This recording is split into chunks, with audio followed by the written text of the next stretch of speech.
दोस्तों, आपका स्वागत है आपके अपने YouTube चैनल कनक आवाज में। अगर आप चैनल पर न्यू है तो चैनल को सब्सक्राइब करें धार्मिक और रोचक कहानियां सुनने के लिए। आपको वीडियो अच्छी लगेगी तो लाइक करें। तो शुरू करते हैं, वीडियो के अंत तक बने रहना। एक समय था जब राजा इंद्र की परियां पृथ्वी पर नृत्य किया करती थी। सुबह के समय खुशबूदार पेड़ों से फूल गिरा करते थे।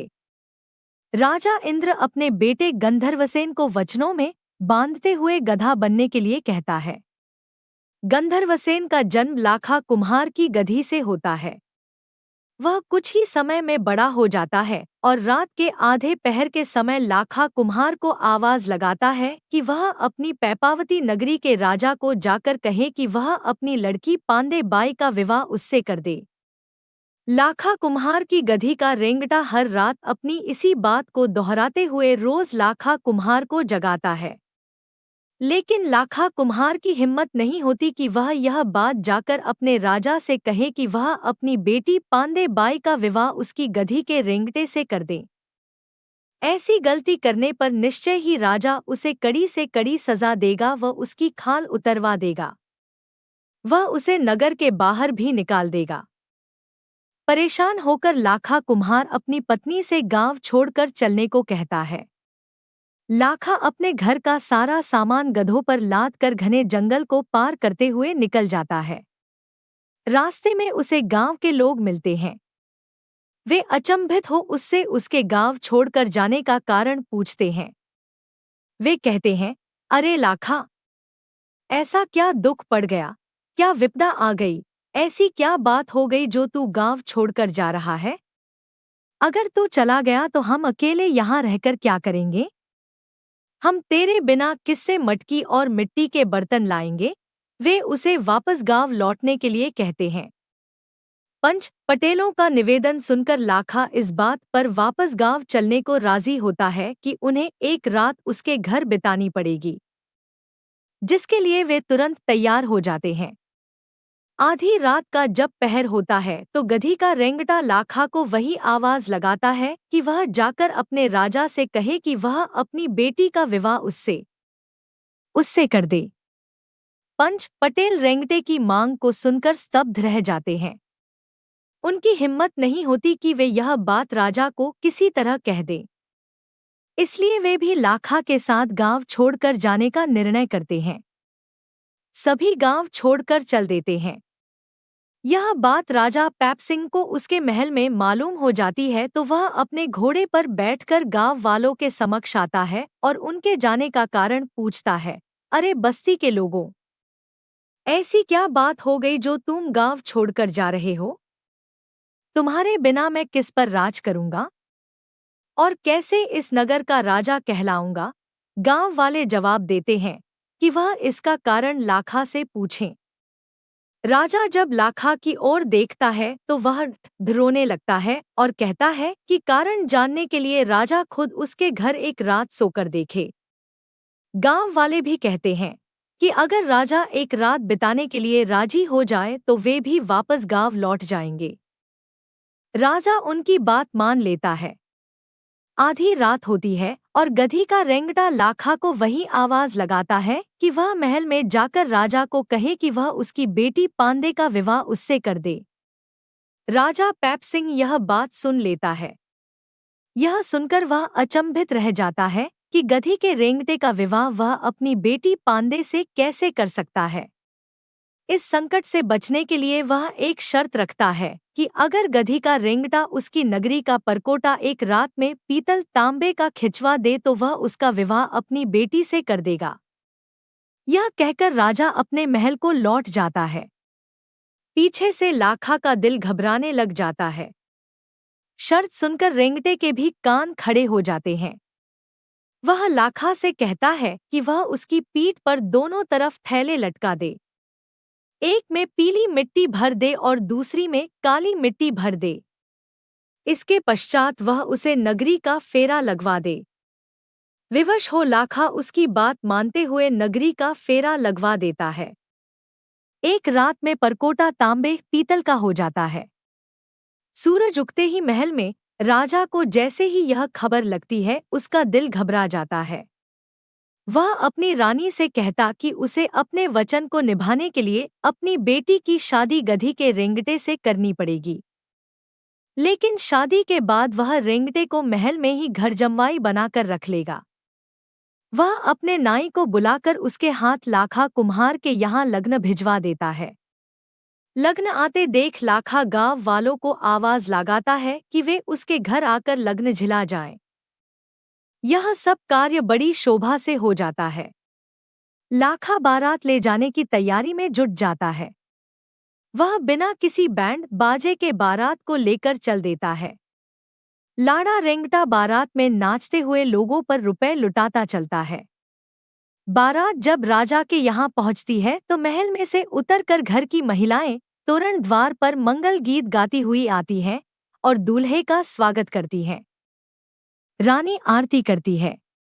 दोनों के गठजोड़ा जोड़कर पंडित उनके फेरे लगवाता है।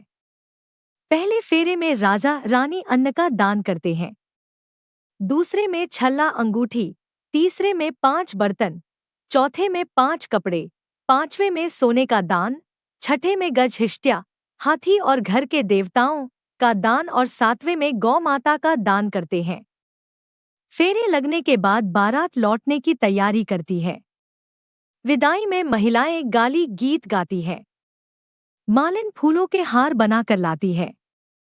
पहली माला गणेश जी को अर्पण की जाती है, दूसरी लाखा ब्याई को और तीसरी अपने नए जमवाई साहब को पहनाई जाती है।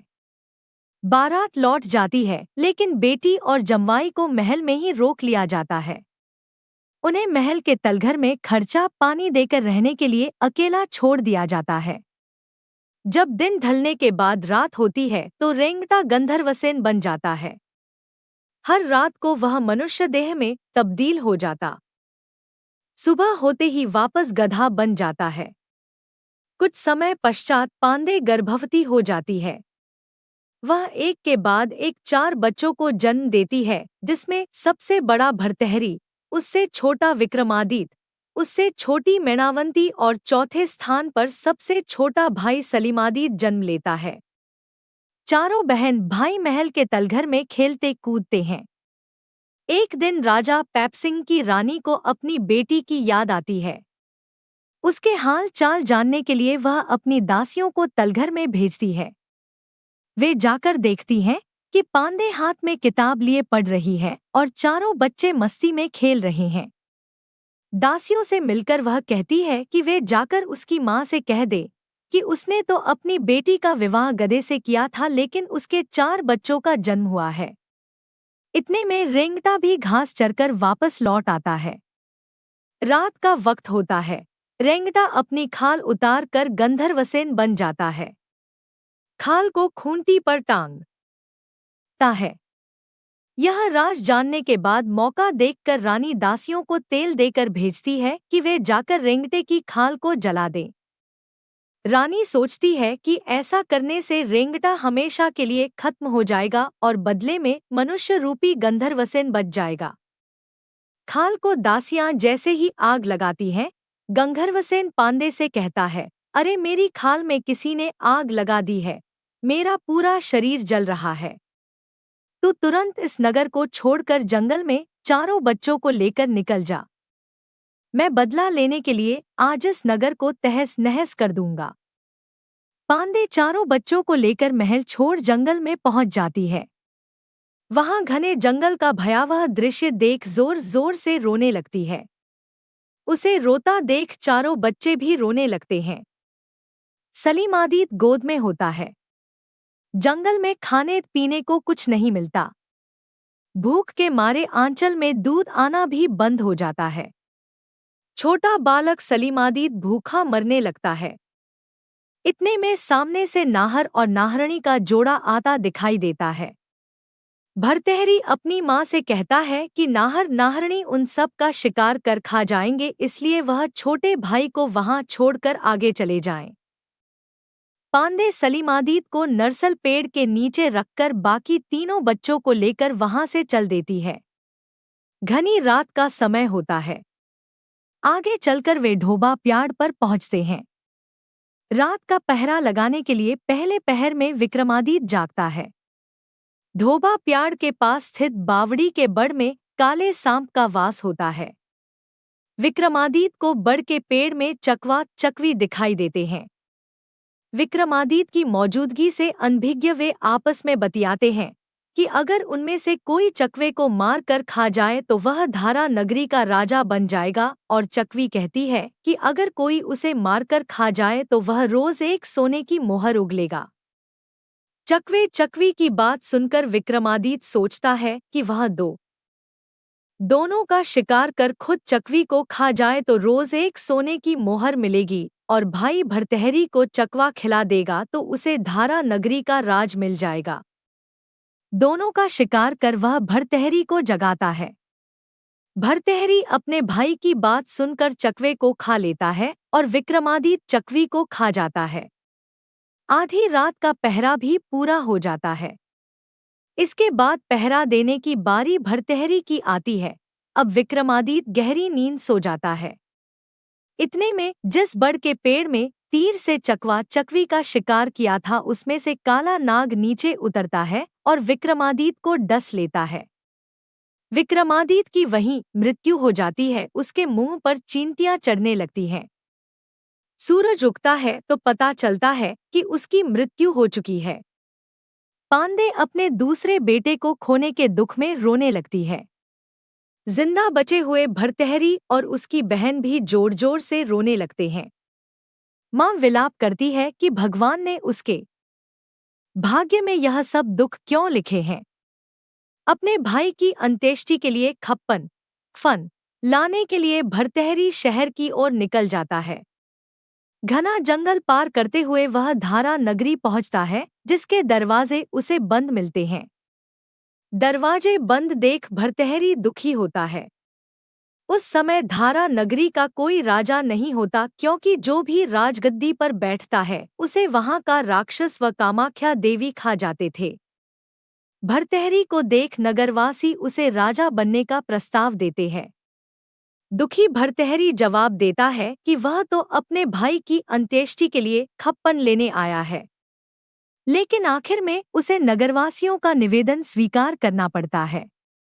धारा नगरी का राजा बनने के पश्चात वह अपने भाई बहन और मां को भूल जाता है।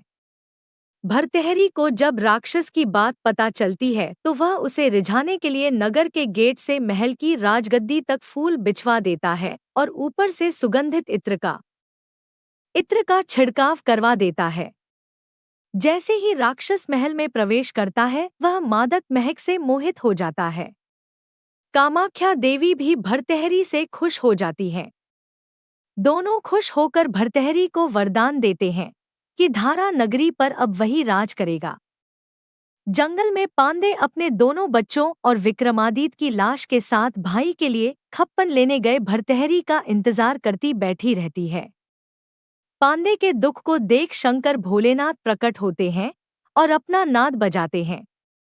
काला नाग पेड़ से उतरकर विक्रमादित्य के शरीर का सारा जहर चूस लेता है।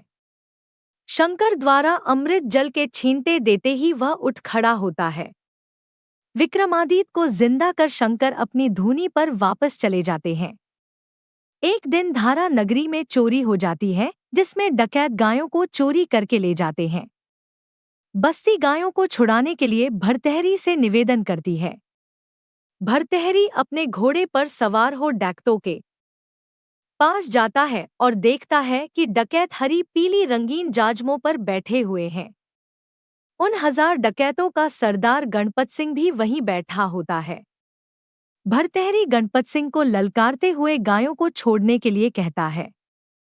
गणपत सिंह जवाब देता है कि अगर भरतहरी को जान बचानी है तो वह वहां से वापस लौट जाए। दोनों तरफ से युद्ध छिड़ जाता है। गणपत सिंह डकैत को हराकर भरतहरी गायों को छुड़ाकर उसकी बेटी श्यामदे को ब्याह लाता है। भरतहरी श्यामदे को लेकर महल में आ जाता है। श्यामदे महल को देखकर पूछती है कि इतने बड़े महल में क्या वह अकेले ही रहते हैं। अगर उनकी छोटी बहन और भाई होते वह उनका लाड लड़ाती, और अगर उनकी सास होती तो वह उनके पांव दबाती। यह सब सुनकर भर्तृहरि को अपनी माँ और भाई बहन याद आ जाते हैं। उसे याद आता है कि वह सांप द्वारा डसे अपने भाई को वन में मृत छोड़कर खप्पन लेने आया था। वह अपनी माता व छोटी बहन को जंगल में रोता छोड़ कर आया था। भर्तृहरि को उनकी याद सताने लगती है और वह उनसे मिलने के लिए व्याकुल हो जाता है। वह तुरंत जंगल की ओर लौट जाता है जहां उसने उन्हें आखिरी बार छोड़ा था। जंगल में पहुंचकर वह रोने लगता है। उसे रोता देख शंकर फिर से प्रकट होते हैं और उसके रोने का कारण पूछते हैं। भर्तृहरि का दुख सुनकर उसे आश्वस्त करते हैं कि उसे जल्द ही उसकी बिछड़ी माँ व बहन भाई वापस मिल जाएंगे। शंकर के कहे अनुसार भर्तृहरि को अपनी माँ, भाई विक्रमादित्य व बहन मैनावंती वापस एक ही जगह पर मिल जाते हैं। सब गले मिलते हैं। भर्तृहरि सभी को लेकर धारा नगरी के महल में लौट जाता है और फिर से वहां राज करने लगता है। इस कहानी का दूसरा भाग देखने के लिए चैनल को सब्सक्राइब करें। देखने के लिए धन्यवाद।